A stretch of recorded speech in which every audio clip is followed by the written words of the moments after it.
Hello viewers, welcome to my channel history with Amit sir. আমি অমিত। আজ আমরা আলোচনা করব ক্লাস 9-এর ইতিহাসের ষষ্ঠ অধ্যায়ের একটি প্রশ্ন, টিকা লেখো মিউনিক চুক্তি। মিউনিক চুক্তি সম্পর্কে আজ আমরা আলোচনা করব। এর আগে আমরা বিভিন্ন প্রশ্ন আলোচনা করেছি। বলে রাখি, ইতিহাসের বিভিন্ন ধরনের ভিডিও পেতে আমাদের চ্যানেলটি সাবস্ক্রাইব করে রাখো।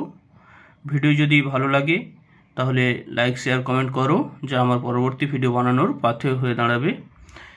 এখানে আমরা মূলত নোটস আকারে আলোচনা করব, এই ক্ষেত্রে তোমরা নোটসও পেয়ে যাবে। যাই হোক, আলোচনায় আসা যাক।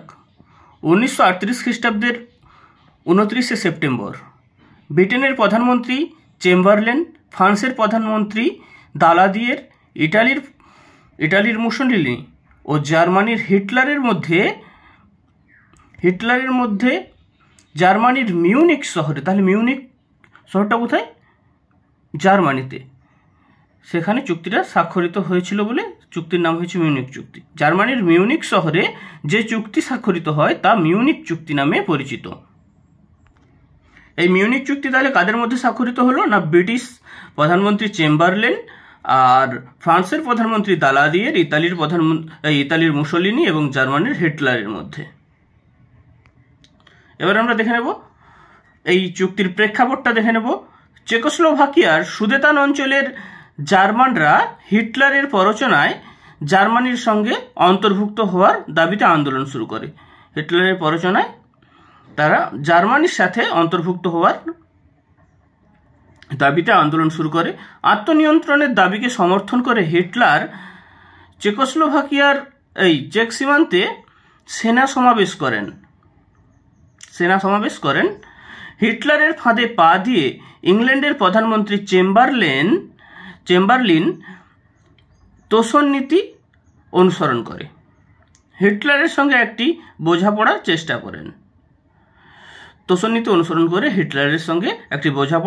করেন। অবশেষে জার্মানির মিউনিক শহরে হিটলার, চেম্বারলিন, ফরাসি প্রধানমন্ত্রী দালাদিয়ের ও মুসোলিনির মধ্যে মিউনিক চুক্তি সেপ্টেম্বর মাস 1938 খ্রিস্টাব্দ স্বাক্ষরিত হয়।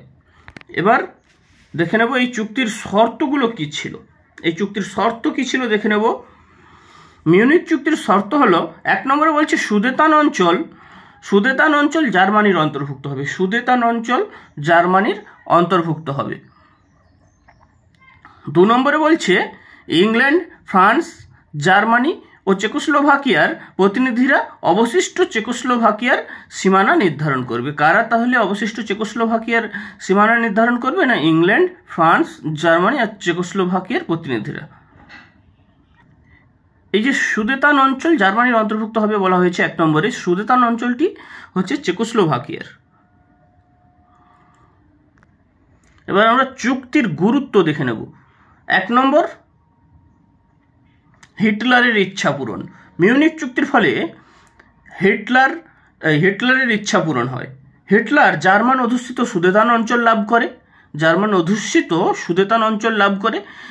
লাভ করেন। চেকোস্লোভাকিয়া তার 50 লক্ষ প্রজাসহ সাম্রাজ্যের 1/4 হারিয়েছিল। চেকোস্লোভাকিয়া হারিয়েছিল 50 লক্ষ প্রজাসহ সাম্রাজ্যের 1/4 অংশ।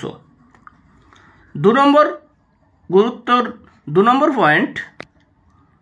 পয়েন্ট, হিটলারের কূটনৈতিক সাফল্য। মিউনিক চুক্তির মাধ্যমে ইংল্যান্ড ও ফ্রান্স জার্মানির বিস্তার নীতিকে সমর্থন করেছিল। মিউনিক চুক্তির মাধ্যমে ইংল্যান্ড আর ফ্রান্স কি করছিল? না, জার্মানির যে বিস্তার নীতি, জার্মানির হিটলার একের পর এক দেশ দখল করে যাচ্ছে, দেশের বিভিন্ন অংশ দখল করে নিচ্ছে, সেই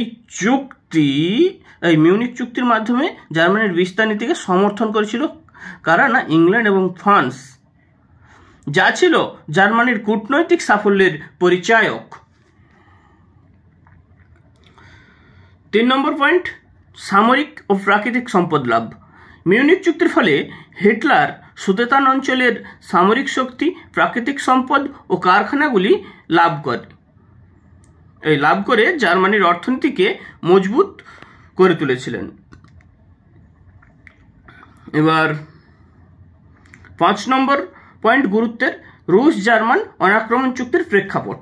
এই চুক্তির দ্বারা রাশিয়া পশ্চিমী রাষ্ট্রের সঙ্গে সহযোগিতার নীতি ত্যাগ করে এবং রুশ জার্মান অনাক্রমণ চুক্তির পথ প্রস্তুত হয়। এই চুক্তির দ্বারা রাশিয়া পশ্চিমী রাষ্ট্রের সঙ্গে সহযোগিতার নীতি ত্যাগ করে এবং রুশ জার্মান অনাক্রমণ চুক্তির পথ প্রস্তুত হয়। এবার আমরা মূল লাইন দেখে নেব। ঐতিহাসিক ডেভিড থমসন মিউনিক চুক্তিকে যৌথ ব্ল্যাকমেল ও ধাপ্পার নীতি বলে অভিহিত করেছেন। মিউনিক চুক্তিকে যৌথ ব্ল্যাকমেল ও ধাপ্পার নীতি বলে অভিহিত করেছেন।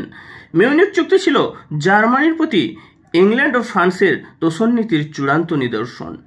বলছি কি, মিউনিক চুক্তি ছিল জার্মানির প্রতি ইংল্যান্ড ও ফ্রান্সের তোষণ নীতির চূড়ান্ত নিদর্শন।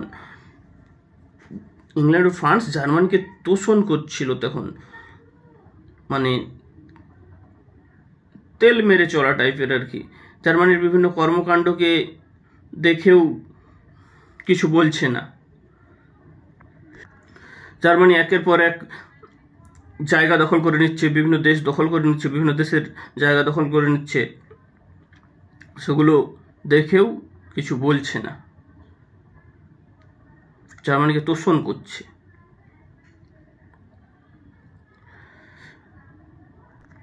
যাই হোক, মিউনিক চুক্তি ছিল জার্মানির প্রতি ইংল্যান্ড ও ফ্রান্সের তোষণ নীতির চূড়ান্ত নিদর্শন। থ্যাংক ইউ, আজ এ পর্যন্ত।